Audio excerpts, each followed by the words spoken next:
పెద్దపల్లి జిల్లా రామగుండం మల్యాలపల్లి సబ్స్టేషన్ ఎదుట విద్యుత్ ఆర్టిజన్ అన్మాన్డ్ పీస్ రేటు కార్మికుల ఆందోళన చేపట్టారు. తెలంగాణ విద్యుత్ artisan employees joint action committee పిలుపులో భాగంగా వంట వార్పు కార్యక్రమం చేపట్టారు. విద్యార్హతల ఆధారంగా ఆర్టిజన్ ఉద్యోగుల కన్వర్షన్ చేయాలని డిమాండ్ చేశారు. విద్యుత్ సంస్థలో పనిచేస్తున్న ఆర్టిజన్స్ కు ఏపీఎస్ఈబీ సర్వీస్ రూల్స్ కూడా అమలు చేయాలని కోరారు.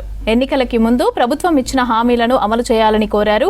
ప్రభుత్వ విద్యుత్ శాఖలో ఆర్టిజన్స్ ను విలీనం చేసి పర్మనెంట్ ఉద్యోగుల మాదిరిగా సమాన హక్కులను కల్పించాలన్నారు. దయచేసి పర్మనెంట్ ఎంప్లాయీస్ లాగా ఒకే సంస్థలో ఒకే రూల్ చేసి మాకు తగిన న్యాయం చేయాలి. 2017లో విలీనమైనప్పుడు 2010లో దాదాపు 23,000 మంది ఉండే, ఇప్పుడు దాదాపు 18,000 దాకా వచ్చేసింది. ఒక 10 సంవత్సరాలు మాత్రమే కొద్దిమంది సర్వీస్ ఉన్నది. ఈ సర్వీస్ ఉన్న వారికి అన్న తగిన న్యాయం చేసి వీళ్ళందరి మన జీవితాలలో వెలుగు నింపాలని ఈ సందర్భంగా తెలియజేస్తా ఉన్నా. ప్రభుత్వాలు మాకు తీరని అన్యాయం చేశాయి. మేమేదో రెగ్యులర్ అవుతున్నామని అనుకొని ఊహాగానాల్లో తేలిపోతే తీర మాకు నాటి బ్రిటిష్ కాలం నాటి రూల్స్ పెట్టేసి ఆర్టిజన్గా నామకరణం చేసి మాకు తీరని అన్యాయం చేసింది గత ప్రభుత్వం అనుకున్నాం.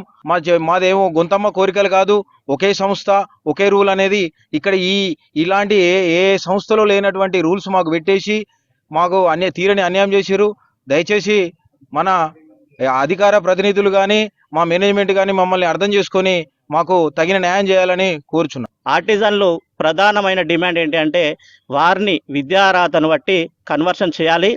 గతంలో 1998, 2002, 2006లో గత ప్రభుత్వాలు వారిని కన్వర్షన్ చేసుకున్న దాఖలాలు ఉన్నాయి.